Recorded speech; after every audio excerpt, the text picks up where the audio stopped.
Now we can also find the composition of the vapor phase. We can also find the composition in the vapor phase. So let us take this vessel. As I told you, there is a, suppose we have a solution in which we get to see a volatile solute. We did before also, volatile solute, as well as we need to see a volatile solvent also. So let us assume this small dots as solvent and these one as solute.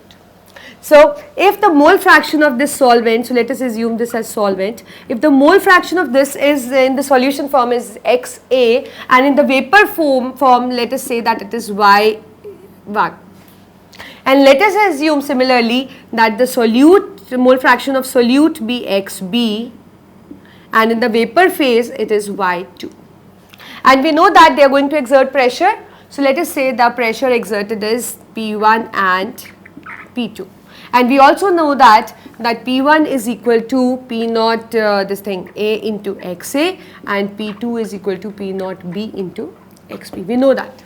But you know that if we need to find the concentration in the vapor phase, that is the concentration of the solute in the vapor phase and concentration of solvent in the vapor phase, then how we are going to find that?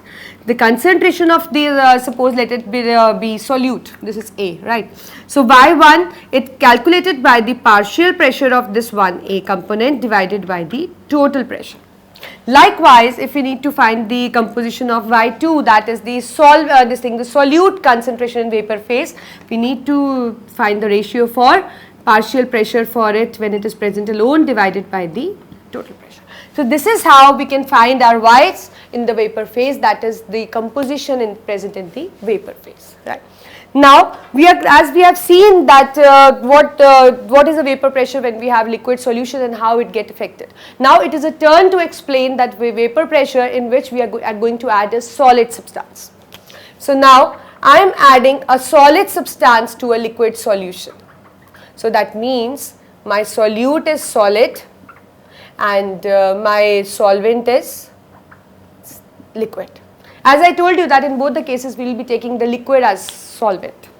So now what happens, suppose I have a container here, I have my solvent and as I told you solvent is volatile in nature. Likewise I have the solute particles, this is my solute, the red one. As I told you that the nature of this solid solute is non-volatile. So let us take an example where this our solid is non-volatile and this is volatile in nature. So now with passage of time what you get to see that you will get to see that there is a solvent particles present in a vapor phase. We will get to see that the solvent particles present in a vapor phase, but there will be no solute particle. As I told you, it is non-volatile, so obviously they are not going to get evaporated, but somehow they are going to decrease the vapor pressure of solution. They are going to decrease the total vapor pressure of the solution. The reason being because they will, like when the solvent is present in a pure form, the whole surface was covered by the solvent molecules and there were no hindrance offered to them and they can easily evaporate as much as they want, right.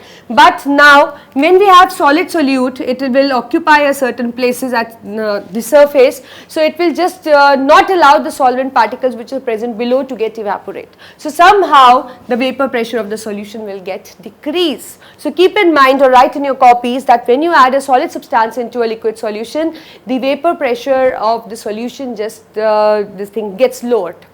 Now that means here we will be having a vapor pressure. Yes, we will be having a vapor pressure, but the vapor pressure will be strictly due to the total pressure will be strictly due to the pressure for the solvent, right. So that means it is equal to P naught, let us say solvent as A and solute as B. So it is XA, P naught A and similarly XB, P naught B.